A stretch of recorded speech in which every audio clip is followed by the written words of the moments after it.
Siap, sore Bang. Sore. Bang Riksi. Bang, gimana nih Bang? Semakin polemik, semakin bergulir bola salju dari kasus Vina itu sendiri Bang. Yang terbaru banyak ada saksi-saksi kunci kemarin habis dari Pak Oto preskon. Saksi kunci yang mengatakan 5 terpidana yang di dalam jeruji itu tidur di rumah Pak RT, tidak ada mereka di kejadian saat kasus itu. Ini semakin bola liar gitu Bang, ini semakin menjadi menurut Abang sendiri gimana sih Bang kasus Vina ini sendiri? Baik, terima kasih. Selamat sore untuk rekan-rekan media ya. Ya, tinggal kita sebagai pemerhati, sebagai netizen melihat posisi dan komposisi daripada kasus tersebut ya. Kalau melihat carut marutnya ini semakin banyak tanggapan, ungkapan daripada netizen, pemerhati dan lain sebagainya. Cuma saya berharap bahwa apapun ungkapan mereka itu anggap dia sebagai masukan lah, sebagai suntikan, supporting, motivasi bagi anggota Polri. Tentunya kan bermacam-macam, kan tinggal nanti anggota Polri ini penyidiknya itu memfilter mana input informasi yang layak untuk disaring, dapat untuk menjadi input bagi mereka, mana yang harus diabaikan. Kalau dikatakan tadi itu bahwa wah ini masyarakat gini, nggak usah didengerin. Kita ini hak kebebasan berpendapat kan sudah dilindungi oleh undang-undang. Biasa. Jangankan itu, saat saya memberikan keterangan pers sekarang ini, saya yakin ada juga yang nggak suka dengan keterangan saya. Tapi saya tetap equal, saya harus transparan, saya harus netral untuk mendudukkan posisi dan komposisinya. Mudah-mudahan dengan adanya peristiwa ini, ya, itu Polri itu semakin tercambuk, termotivasi segera tuntaskan, segera selesaikan kasus ini, supaya carut marut ini tenggelam. Jadi profesionalisme itu harus kita tingkatkan.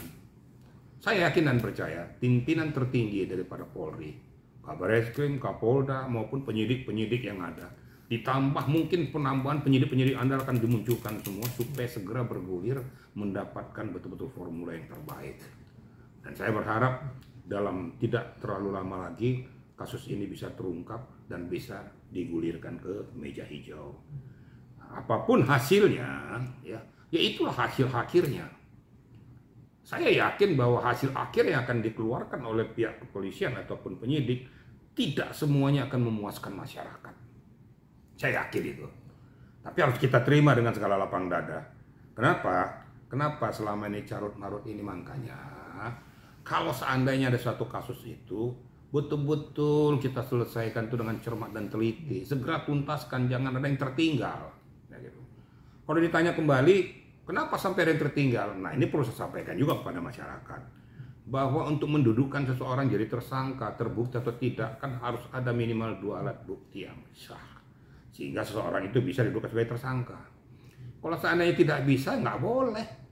Kita sama dengan mencederai masyarakat, mencederai pencari keadilan, mencederai orang yang seharusnya tidak terkena imbas dari perbuatan itu karena dia tidak melakukan. Ini harus dibutuhkan kecermatan dari Polri. Nah, apabila dalam perjalanannya ini ada anggota penyidik yang menyalahgunakan kewenangannya, segera ditindak. Tunjukkan kepada masyarakat, propam turun, atasannya turun semua, telusuri kalau memang betul ada, lakukan tindakan itu. Sidang kode etik, bila penting sudah tahu situasi kayak gini masih juga berbuat main-main, pecat saja. Saya kan nggak membela siapa-siapa. Tapi kalau dia sudah maksimal, jangan juga dihujat dong. Ya kita manusia, itu keterbatasan. Karena Polri, penyidik itu juga bukan malaikat. Kalau seandainya saya katakan malaikat, saya tutup matanya udah pasti dapat. Tapi karena ada mungkin benang merahnya yang belum tersambung, bukti permulaannya belum didapatkan pada saat itu. Nah, saat sekarang lah didapatkan. Perlu saya informasikan pada rekan-rekan bahwa saat sekarang ini, penetapan seperti Peggy contohnya ya, itu berdasarkan hasil suatu gelar perkara yang besar.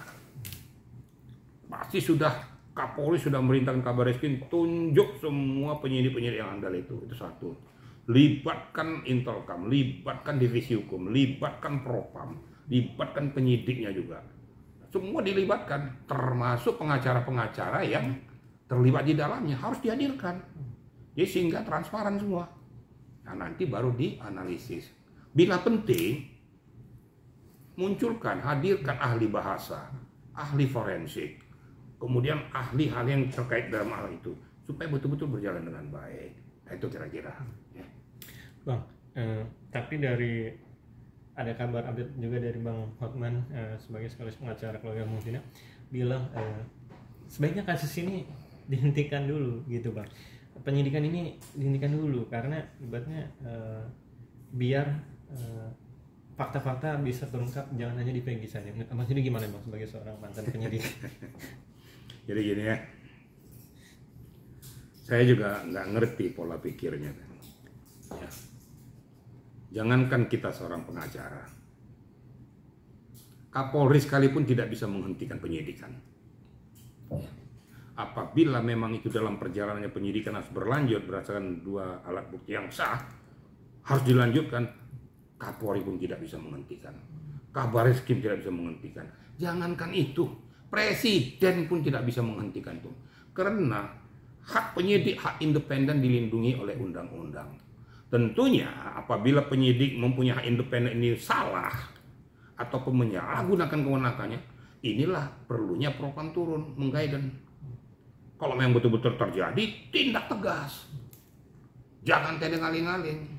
Karena kita harus berpihak kepada rakyat. Jadi seorang pengacara mengatakan harus ditunda, emang hal lo apa? Emang kau komandannya yang bisa suruh hentikan dulu? Pakai pikiran, kita kan dilindungi undang-undang, kita bermain dengan undang-undang. Udah silakan aja kamu bela hakmu, tapi jangan campuri urusan internal. Tuh, saya terlupa tadi masalah Pak Okto ya. Pak Okto mengatakan seperti kayak gitu, itu sah-sah saja ya. Kita juga nggak usah a priori, penyidik juga nggak usah a priori. Kalau memang Pak Okto bisa membuktikan, bisa memunculkan data-data dan fakta, silakan aja menunjukkan ke permukaan. Tentu nanti penyidik akan menganalisis sejauh mana kebenaran data dan fakta tersebut. Dibuktikan dengan bentuk apa? Tentunya betul-betul melihat ada saksi kah dan lain sebagainya, siapa yang berada di situ, terus muncul seperti alibi. Itu akan terlihat nanti benar nggak keterangan ini. Kira-kira begitu ya. Yang tadi yang ngomong Bang Hotman, Bang Hotman juga bilang kalau kasus ini terus dilanjutkan, ibaratnya motif dan fakta yang sebenarnya terjadi itu dalam kasus Vina itu tidak akan terkuak karena penetapan Peggy sendiri aja banyak yang ini Bang, pro kontra dari sebagian beberapa netizen dan juga pengacara. Ini bukan Peggy sebenarnya, ini bukan ini. Dan nanti kalau di kasus lanjutan berarti kan yang 2 depo itu dihilangkan dong, berarti kan tidak akan terkuak menurut Abang sini sebagai mantan penyidik. Suruh aja dia jadi penyidiknya. Emang dikirain gampang jadi penyidik itu? Di dalam menelusuri satu kasus tidak semudah apa yang dibayangkan. Jangan selalu berpikir tentang otak, tentang masalah barikat hukum. Tentu ini adalah aplikasi antara penerapan hukum dengan aplikasi lapangan. Mencari data-data dan fakta itu nggak segampang membalikkan telapak tangan. Kan gitu. Jadi nggak ada hentikan dulu makin bias dan lain sebagainya. Loh kan sudah saya katakan tadi. Loh sedangkan presidennya nggak bisa menghentikan. Kok kamu menghentikan? Hebatnya kamu apa? Gak usah cari panggung lah, kan gitu. Dan Bang Hotman juga bilang agar ibaratnya minta kepada Presiden Pak Jokowi membentuk tim pencari fakta yang netral. Menurut Abang sendiri gimana? Kita meminta pada seorang presiden gimana nih Bang? Itu silakan saja lah. Saya juga nggak mau mempeta kompli, mau cari pencari fakta apa dan lain sebagainya. Kalau sepanjang itu untuk bisa mengangkat dan membantu mengungkapkan kasus, why not? Kita harus positif juga gitu ya. Silakan saja mencari fakta kayak apa, tindak independen silakan, tapi tidak boleh mencampuri urusan orang. Melihat boleh, mencampuri tidak boleh, kan gitu. Jadi jangan terlalu jauh masuk menerobos ke dalam lingkup yang dilakukan oleh Polri. Kamu tidak punya hak di situ. Ya.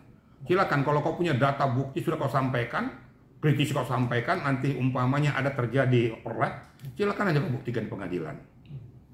Buktikan di pengadilan data dan fakta atau saksi apapun yang kau lakukan bisa menganulir apa yang didakwa oleh jaksa. Silakan. Tapi tidak boleh mencampur urusan dalam itu. Kalau memang itu berdasarkan hasil penyidikan daripada penyidik seperti ini, ya itu bagus atau enggak, ya itulah hasilnya. Karena itu dilindungi undang-undang. Saya tidak pernah membela. Nah, makanya pada perjalanan ini, apalagi saat sekarang ini, harus ada Intel, Propam ikut mengguidance. Dan betul-betul Intel dan Propam ini betul-betul melihat pokok permasalahannya. Kalau ada oknum-oknum penyidik yang menyalahgunakan kewenangannya, segera tarik tindak. Buktikan kepada masyarakat. Kasus Sambo aja bisa kok. Kenapa ini enggak? Transparan saja. Dan saya yakin Kapolri sekarang sudah membuka matahari dan memonitor setiap saat perkembangannya. Saya yakin itu. Kabar Eskrim juga gitu, memonitor, minta laporan pertanggungjawaban. Kemudian laporan-laporan apa yang sudah dilakukan oleh satuan bawahan. Saya yakin nggak akan lepas tangan lah. Karena sudah ada perintah dari presiden juga. Jadi nggak boleh main-main. Yang kemudian pemerhatian suka cukup jutaan manusia memperhatikan kasus ini. Masa sih mau Polri mau main-main lagi nih? Ya, geblek banget kan gitu kan? Nggak mungkin lah. Kira-kira begitu rekan-rekan. Siap. Terakhir.